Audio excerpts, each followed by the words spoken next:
welcome to the Sports Vault, episode 2, and we're going to be talking college football today. And we have our man John, we have Z, and we have Miggs.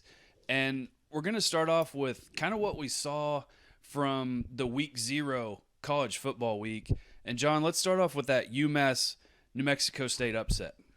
Yeah, I mean, this game opened 10 over the summer, was bet down to 6.5, then there was buyback back up to 7.5. UMass had a ton of transfers, and a lot of times when you see schools with such a tremendous turnover, particularly transfers coming in, their offense was abysmal last year. They added a Georgia Tech transfer, a quarterback that really helped them, move the ball up and down the field. They really ran the ball at will against New Mexico State. New Mexico State was totally unprepared for the game, didn't know what to expect. I think the biggest telltale sign of week 1, my biggest takeaway, was plays per game were down about 11 plays per game year over year because of the rule changes. And these are things you're going to have to really focus on and pay attention to when you make your bets. Yeah, very good. And one of the other games, Miggs, we're going to go to you, and it was that Hawaii Vandy game. Yeah, we're talking about a Vanderbilt team from the SEC going against a Group 5 team, Hawaii. Vandy laying around 17 and a half points at kickoff, and really a game I think that Hawaii, could have won on the field. We're talking about a total box score game here. Hawaii outgained Vanderbilt by about 100 yards, almost 1.5 yards per play. Other than the 2 turnovers by Hawaii and a kickoff return, there was a short field score for Vanderbilt off a punt return, and again, a game really where Hawaii could have won on the field, but a total box score game.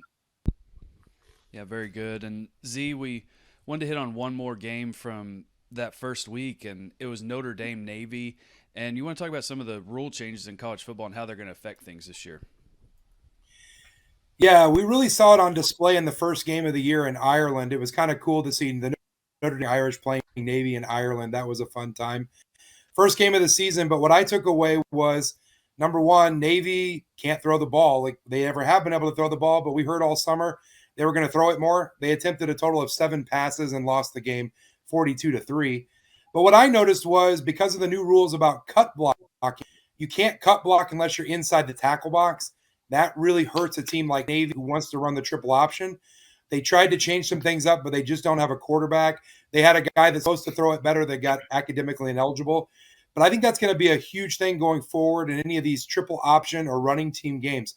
With less plays and the clock moving after every first down, you're going to see games being a lot shorter, and you're going to see these totals just keep going down and down and down.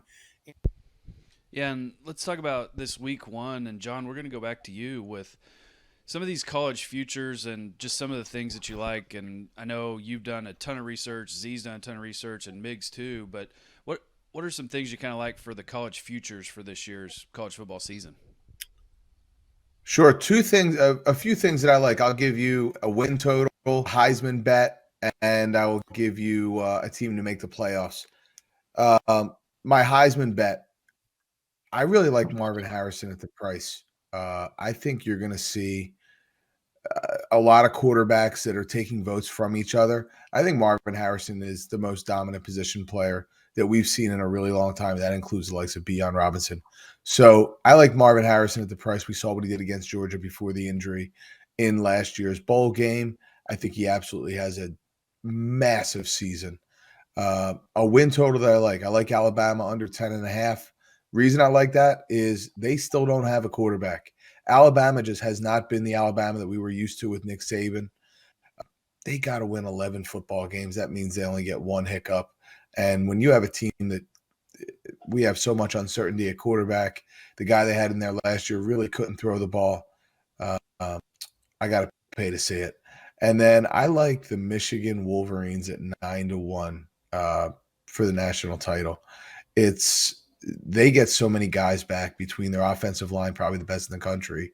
They get their running back. McCarthy's back. I mean, they got a great coach.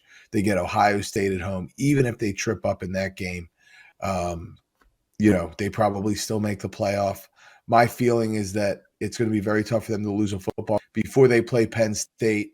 And if I don't feel too confident, you can always buy out at definitely a better price than 9-1 that late in the season. Yeah, in Michigan, I think I could coach them for those first few games when Harbaugh's suspended and still get the win there. So thanks, John. And let's go to Z. And Z, I want you to talk about one game, the Nebraska-Minnesota game coming up this weekend. Give us some insight on that. Yeah, so I'm actually a Nebraska season ticket holder, so I follow this program very close. This team has a brand new coaching staff, and the attitude has completely changed. I know that one thing they're going to try to do is they're going to try to win the line of scrimmage. They're going to be way better on defense. They've got some pass rushers now, and I think their offensive line is going to be much better than we've seen for the last 15 years. I've also heard from an inside source that their defense could be elite this year. And so I'm thinking with both teams probably trying to establish the run. Nebraska's got a new transfer quarterback. They're putting a new system in. Minnesota is going to want to run the football effectively because they don't have a quarterback that can really throw. In fact, I was talking to Miggs earlier, and he's like, man, this guy's just not good. Watched him play last year, not a good quarterback. So I am going to play under 43.5 of the Minnesota-Nebraska game as my game for this week. All right, very good. Yeah, there's one of our picks right there in the Nebraska, Minnesota under. And Miggs, tell us kind of where we're putting all of the Sports Vaults bets and picks this year and where everybody can go find them. Yep, absolutely. So if you like what you're hearing here on the show and you want more of it during the week, you can always visit us at the Discord. Drop your questions in the chat. Let us know what you're playing. Let us know what you like. We're happy to discuss and answer any questions. Going to be chopping it up there all year. Not only college football, but NFL. And as we move into basketball season, going to really be talking all sports all year round. So drop into the Discord. Let us know. Going to jump on live when we can during some games and try to have a lot of fun and help each other out. One thing that we want to encourage you is just jump on, interact. You know, when we're on there live, John's going to go live all the time, and he's going to be live during games, talking through games, and you might even get some in-game picks that he's going to hit up. So hit him up. When you see that chat come up, turn on your notifications on the Discord for the Sports Vault. That way, anytime we're live, anytime picks go out, you see them right away, and you can jump on there. And because the lines move all the time, and maybe we're seeing something that is going to change a line, but we're jumping on it right then. So you want to be right there on that. And guys, thanks for jumping on with me today again. For John, Z, and Miggs, I'm Kyle Head.